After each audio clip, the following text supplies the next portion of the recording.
Welcome to SATV News. This is Xiaoming with our headlines. Massive fire at Dhaka Airport. Air Force, Navy join efforts to douse fire. All flights suspended. Interim government has done good work, striving for more, says Fakhrul. July Charter to consolidate democracy and state institutions, says Alauddin. Government agency must lead Bangladesh's transition to renewable energy, says Environment Advisor.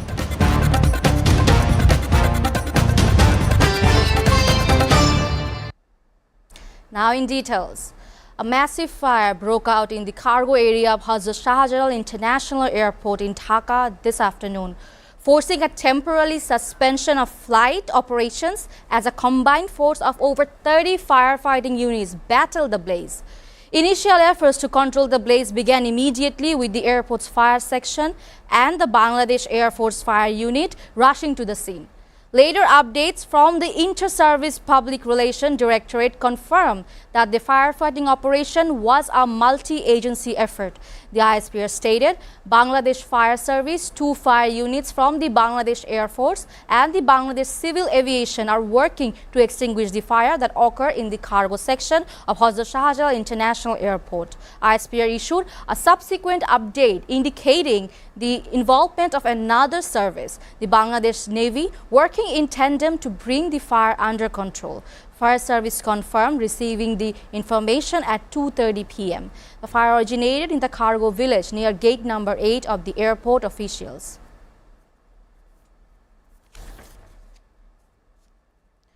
BNP Secretary General Mirza Fakhrul Islam Alamgir today said the interim government has formed after the July uprising has carried out commendable work and is striving to achieve more.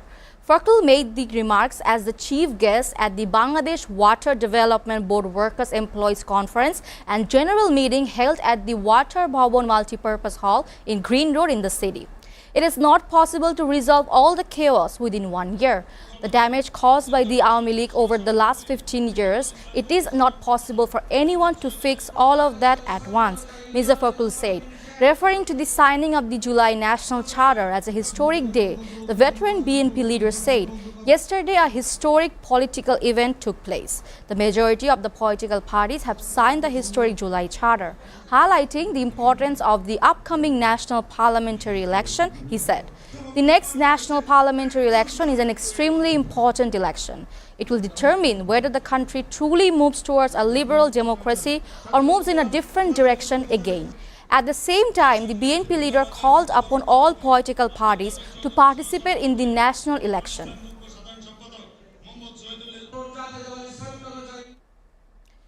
Meanwhile, BNP Standing Committee member Alauddin Ahmed today said that the implementation of the July National Charter will lead to the establishment of a strong democratic society, government and state.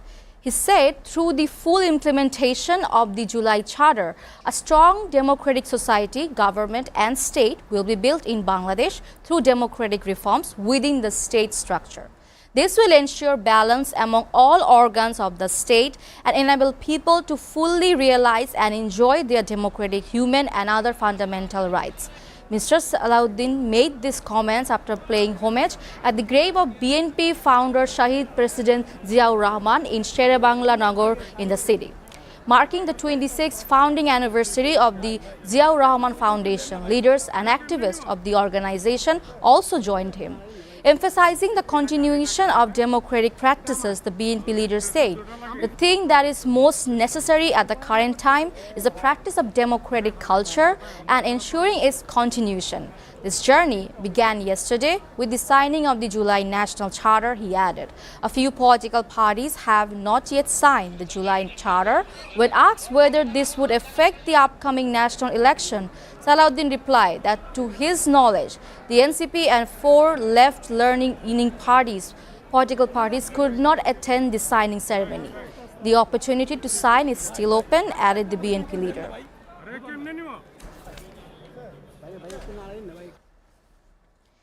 Environment, Forest and Climate Change Advisor Syeda Rizwana Hassan today said that all government agencies must transition to renewable energy within the next 2 to 3 years to set an example for the nation.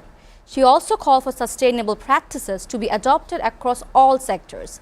Rizwana, also the advisor to the Ministry of Water Resources, was speaking as the chief guest at the opening plenary session of an international conference titled Road to COP30. How can national interests be aligned with global climate goals? Held today at the Bragg Center. Highlighting the country's progress in environmental governance, she said the Department of Environment, with support from the World Bank, is constructing green office complexes in various regions and developing a model for eco-friendly buildings in collaboration with architects and engineers to promote energy efficiency. Rizwana Hassan warned that double counting of climate finance and weak global governance have undermined trust and showed the flow of genuine support for the climate adaptation. Referring to the government's updated nationally determined contribution, she said it reflects broad national ownership and participation from all relevant ministries and agencies. Viewers, taking a short break, please stay with us.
Welcome back. You're watching SATV News.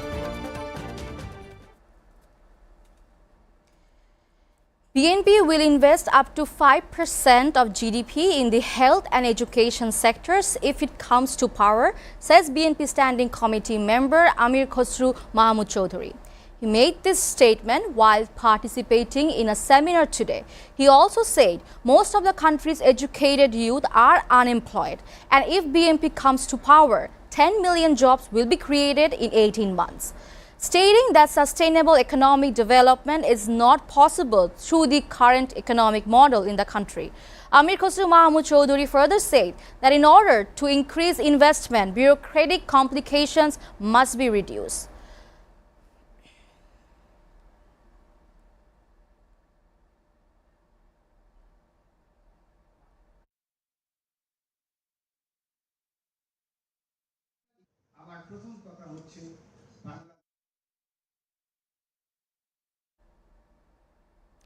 Now, international news. Pakistan has launched air attacks inside Afghanistan, killing at least 10 people and breaking a ceasefire that had brought 2 days of relative calm to the border after an intensive period of bloodshed, Afghan officials said. The 48-hour truce paused nearly a week of the bloody border clashes that killed dozens of soldiers and civilians on both sides. Pakistan has broken the ceasefire and bombed 3 locations in Paktika province late on Friday, a senior Taliban official told the AFP news agency, speaking on the condition of anonymity. Afghanistan will retaliate. 10 civilians were killed and 12 others were wounded in the attacks, a provincial hospital official told AFP on condition of anonymity, adding that the 2 children were among the dead. In a statement released after the attacks, an Afghan government spokesperson said officials from both countries will hold crisis talks in Doha on Saturday. As promised, negotiations with the Pakistani side will take place today in Doha. Zahibullah Mujahid said in a statement. A high-level Afghan delegation led by the Minister of Defense, Mullah Mohammad Yaqub, has left for Doha, he said. Meanwhile, Pakistani State TV reported that Defense Minister Khaja Asif and Intelligence Chief General Asif Malik will be heading to Doha on Saturday for talks with the Afghan Taliban. Earlier on Saturday, the Afghanistan Cricket Board said in a statement that 3 players who were in the region for a tournament were killed in the latest airstrikes alongside 5 other people in a cowardly attack carried out by the Pakistani regime, and said 7 others were injured.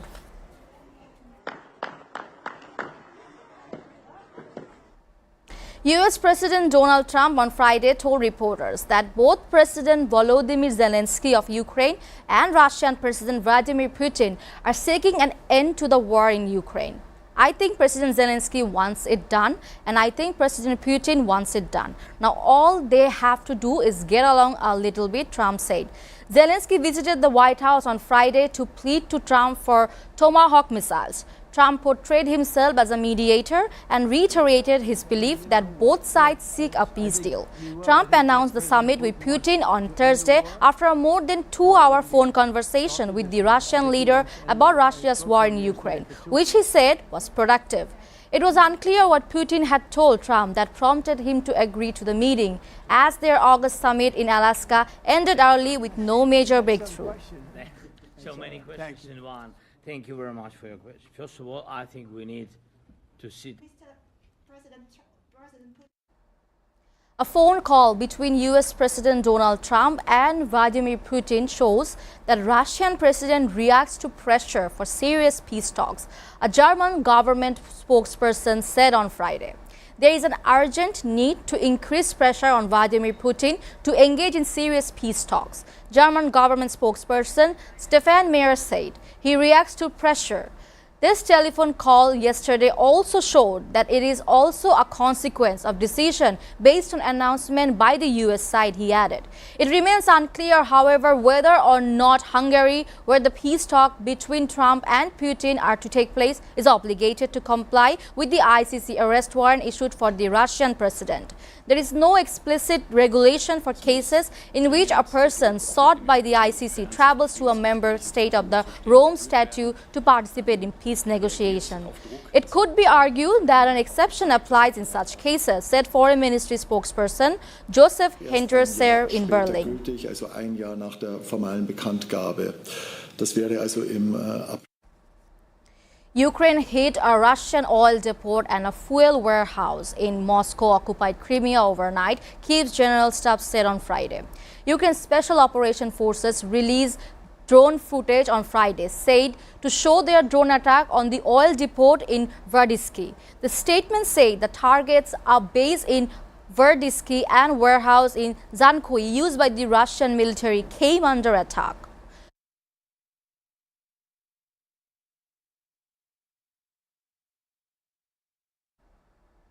Violent crashes erupted in Colombia's Bogota on Friday as protesters confronted police near the U.S. Embassy. Demonstrators threw fireworks, explosives and arrows, resulting in injuries to 4 police officers, according to Bogota Mayor Carlos Fernando Galen. He condemned the criminal action, stating that a group of masked individuals attacked police with explosive and incendiary devices, as well as bows and arrows. Authorities used water cannon trucks to disperse the crowds. The confrontations took place amid border protests by the Congress of the Peoples, an organization representing indigenous and peasant communities who had arrived in the capital for demonstrations.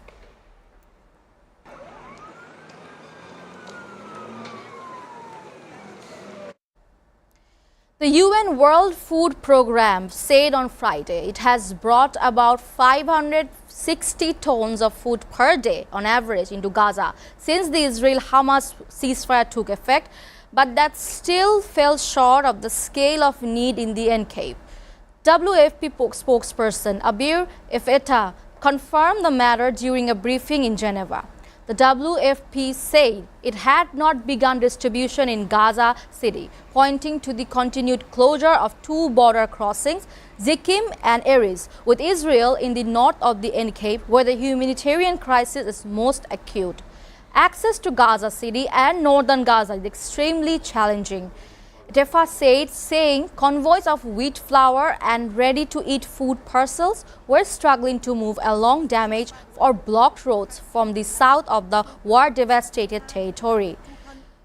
Though small amounts of nutrition products have reached the north, relief convoys were still unable to move significant quantities of food there, as well as other areas. 950 trucks passed into Gaza on Thursday, including from the commercial sector, bilateral donations, and the UN coordinated system.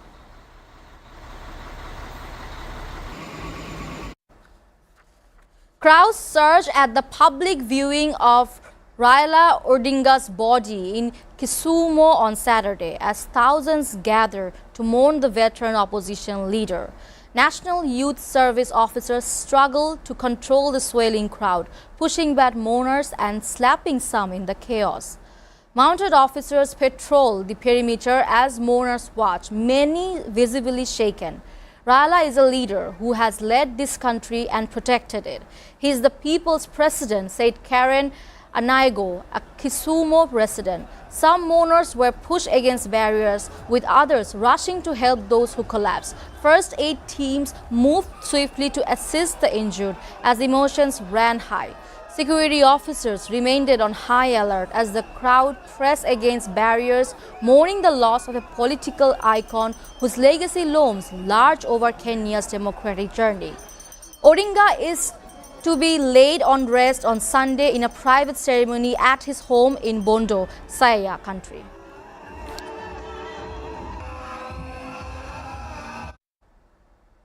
A group of 64 South Koreans held in Cambodia over alleged online scam operations arrived home on Saturday, with most expected to face investigations, South Korean authorities said. The detainees arrived at Incheon International Airport on a chartered flight. Some returnees wore caps and masks and were escorted by police, while their hands appearing to be cuffed but covered with cloth. 23 transport vehicles were on standby to take them to various police stations across the country for questioning. Once South Koreans are arrested by the Cambodian police and we are notified, we will proceed in accordance with our own legal procedures to have them reparated so that they can face justice under South Korean law. Senior Superintendent General Park Sung-jo, head of the National Office of Investigation, said during a briefing held at the airport, adding that authorities would focus on uncovering the structure, scale and networks behind the voice phishing operations through domestic investigations. The group's return followed the alleged murder of a South Korean college student who was tortured in Cambodia in August in a case linked to an employment scam, according to South Korean media.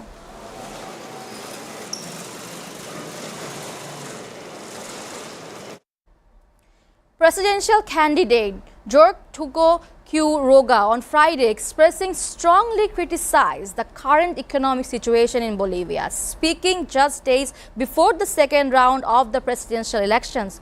Roga condemned the administration's handling of the country's gold reserves and fuel supplies.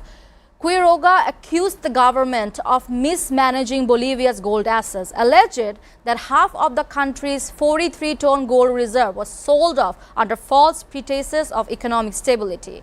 He said it would solve everything. Lies, nothing was fixed, Quiroga stated, highlighting ongoing issues of corruption and fiscal mismanagement.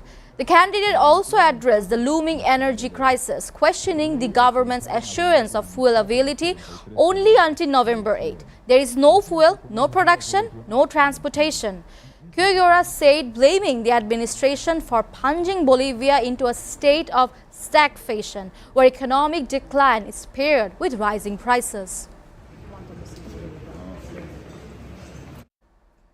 Thousands of Cubans gathered in Havana on Friday to demonstrate solidarity with Venezuela and denounce what they call the U.S. flagrant violation in the South American country in a state-organized rally. The event, led by Cuban President Miguel Diaz-Canel and Prime Minister Manuel Marrero, comes amid renewed tensions between Washington and Caracas and reflects Havana's continued backing of Venezuela's socialist government. On Wednesday, U.S. President Donald Trump confirmed that he authorized the Central Intelligence Agency to conduct covert operations in Venezuela, marking a sharp escalation in U.S. efforts to pressure Maduro's government.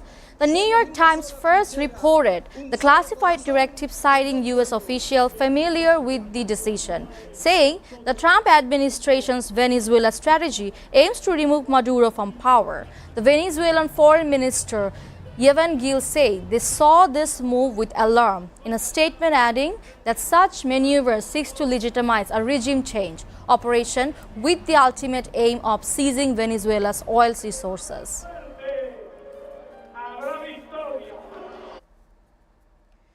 3 British right-wing extremists were jailed for a total of 29 years on Friday after they were convicted of planning to carry out an attack at mosques or synagogues as part of what they believed to be a coming race war. Brogan stalwart Marco Pizzizu and Christopher Ringrose were preparing an act of terrorism when they were arrested in February 2024. Prosecutors said at their trial. The trio were also charged with 2 counts of collecting information which may be useful to someone preparing an act of terrorism, while Ringrose was charged with manufacturing a component for a 3D printed firearm. They pleaded not guilty, but jurors at Sheffield Crown Court convicted them of all charges in May. Judge Jonana Cuts jail steward, who prosecutors said played a leading role for 11 years. Ringrose was jailed for 10 years and Pizzetu for 8 years. Prosecutor Jonathan Standiford had told juniors that the 3 defendants expressed admiration for Adolf Hitler and perpetrators of notorious terrorist attacks, as well as hatred for non-white people, especially Muslims and immigrants.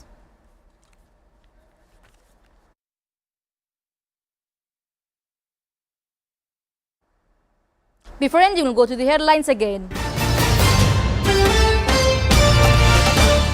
Massive fire at Dhaka Airport. Air Force, Navy join efforts to douse fire. All flights suspended. Interim government has done good work, striving for more, says Fokhrul. July Charter to consolidate democracy and state institutions, says Salahuddin. And government agencies must lead Bangladesh's transition to renewable energy, says Environment Advisor.